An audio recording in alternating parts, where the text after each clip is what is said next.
sujet, c'est à propos de tout ce qui est en train de se passer en ce moment, passe sanitaire et puis foi. Quel peut être notre positionnement en tant que chrétien? Mais avant d'aller plus loin, n'oubliez pas de vous abonner sur le bouton qui ressemble à ceci. Alors voilà, avant de faire cette vidéo, j'ai passé un temps de prière, simplement pour demander au Seigneur, tout simplement, qu'est-ce qu'il pense de ce qui se passe et qu'est-ce que ça implique dans mes décisions personnelles. J'aurais pu simplement contenter de garder ces décisions personnelles pour moi, mais j'ai eu à cœur de le partager, donc je vais le faire. La première chose sur laquelle je voudrais intervenir, c'est sur la culture française.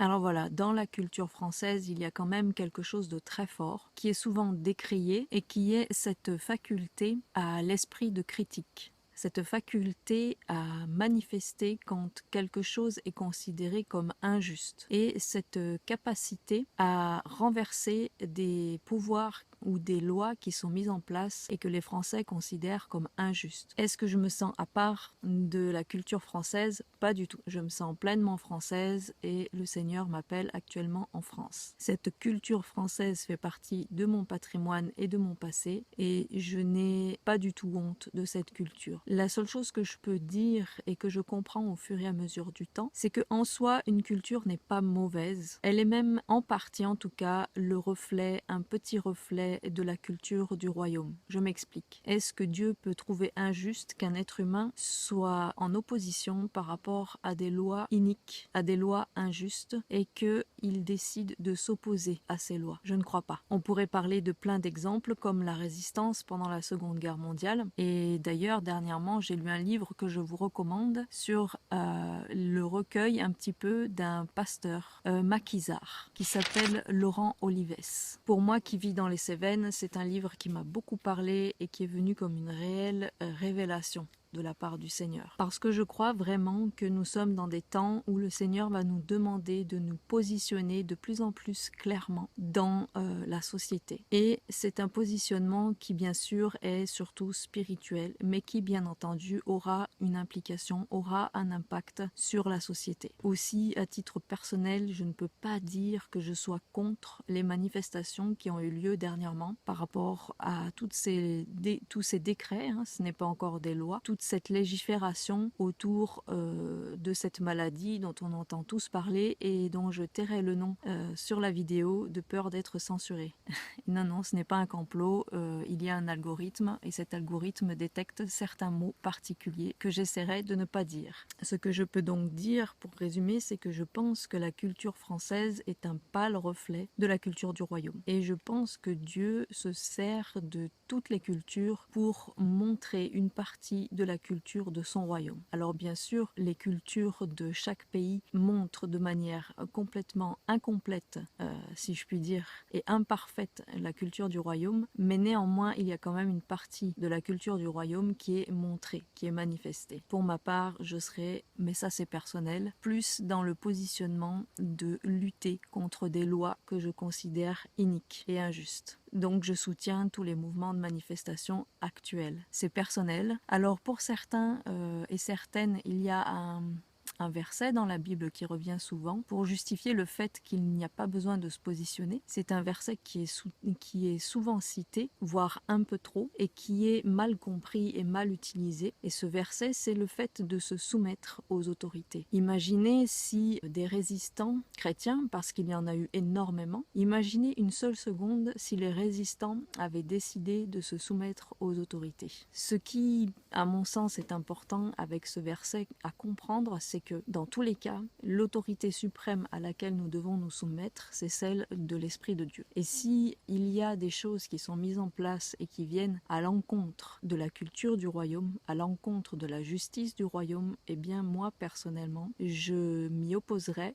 sans aucune honte et sans me dire que je désobéis à Dieu. Je préfère dire que je préfère obéir à Dieu plutôt qu'aux hommes. Ça, c'est ma position personnelle. Donc voilà. C'est un petit peu ce verset, ce verset dont on entend parler dans le Nouveau Testament qui dit que en gros, sur terre, il y a de manière partielle, comme dans un miroir, le reflet du royaume de Dieu. Et d'ailleurs, il y a pas mal de chrétiens qui se sont positionnés comme Martin Luther King. Alors bien sûr, vous pourriez dire que c'était des luttes légitimes et que les luttes actuelles sont beaucoup moins importantes et qu'on a encore beaucoup de chance. C'est vrai. Jusqu'à maintenant, c'est vrai. Sauf que toutes ces manifestations et toute l'actualité nous montrent quand même que nous allons vers un État qui est de plus en plus liberticide à plusieurs niveaux et qui va mettre à mal énormément de populations et pas juste la population française. Alors cette vidéo n'est pas du tout à propos de tous ces enjeux-là. Je vous invite vraiment à faire vos propres recherches, à éteindre vos télés, à vous renseigner un petit peu sur tout ce qui est mis en place actuellement parce que l'attention est bien sûr focalisée sur ça, le pic-pic ici, mais ça ce n'est qu'une chose qui en cache une autre. Maintenant je vais passer à la deuxième partie de ma vidéo qui concerne ce que je pense être ce que Dieu pense ou ce qu'il pourrait penser et vous dire ce que moi j'ai reçu. Ce que j'ai reçu de la part du Seigneur est simple. Et d'ailleurs, je vais commencer sur un premier point qui me semble important quand même à souligner. Même si nous sommes dans le temps de la grâce, on est quand même invité à ne pas jouer avec la grâce. Pourquoi je dis ça? Parce que j'entends aussi beaucoup de chrétiens et de chrétiennes qui disent, toujours en citant un verset sorti hors de son contexte, cette fameuse phrase que puisque nous avons Dieu dans notre vie, nous n'avons pas à craindre le poison, entre autres choses. Je veux bien, mais dans ces cas-là, il faudra m'expliquer pourquoi les chrétiens et les chrétiennes tombent encore malades ou meurent, entre autres.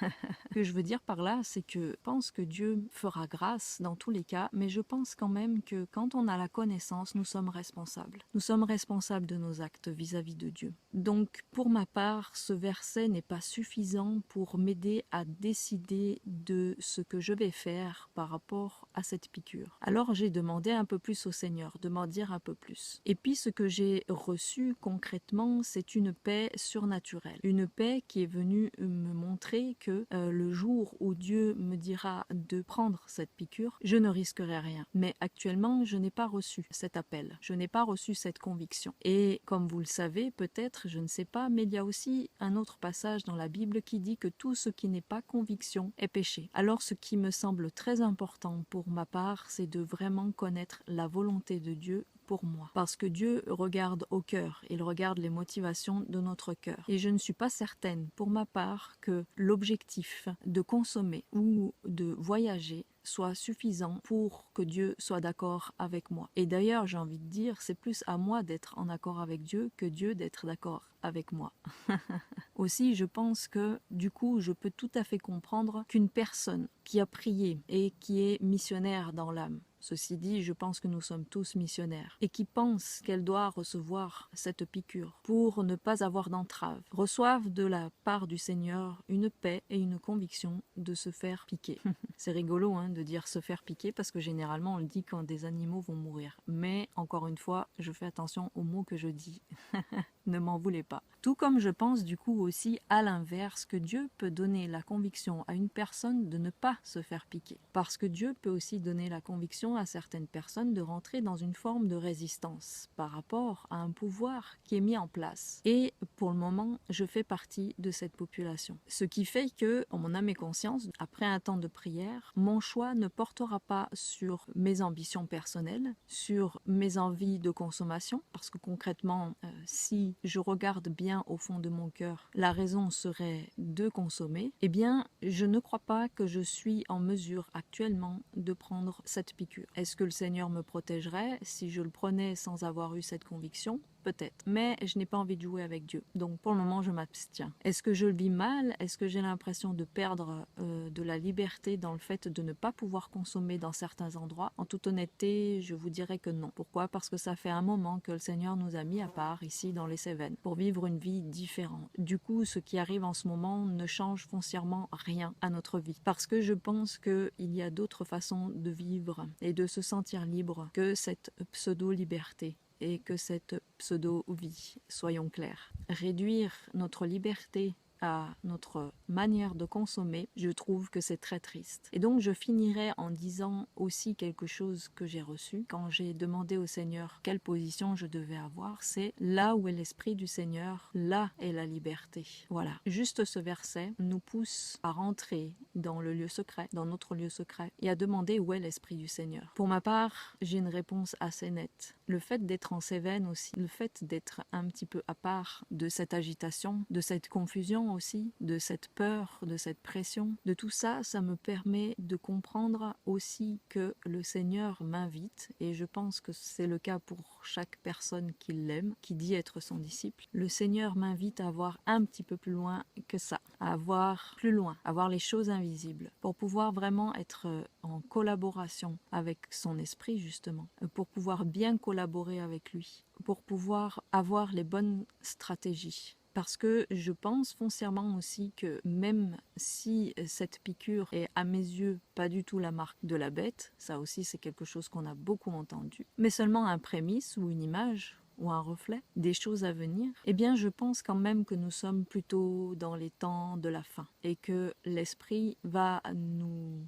donner de plus en plus de conviction justement par rapport à ses objectifs, à lui. Parce que je pense qu'à un moment donné, nous n'aurons plus vraiment le choix de choisir soit la bonne part, soit la mauvaise part. Ce que je crois, c'est que l'Esprit du Seigneur a une seule volonté, c'est que chacun sur cette terre connaisse Dieu, l'accepte dans sa vie. Et l'Esprit va opérer de manière diverse, mais on le sait, l'Esprit opère toujours des mêmes manières. Soit il va oindre certaines personnes de manière particulière, voire tout le monde et de plus en plus, soit il va guérir des malades, soit il va chasser des démons, soit il va permettre que vous et moi, avec audace et sans timidité, nous annoncions le royaume de Dieu, la bonne nouvelle, et toutes ces choses qu'on peut lire dans les actes. Aussi, c'est pour ça que je pense qu'il est important, dans les temps où nous sommes, de vraiment s'arrêter, de chercher Dieu et de chercher à être vraiment dans sa volonté, et donc à voir un petit peu plus loin que l'actualité.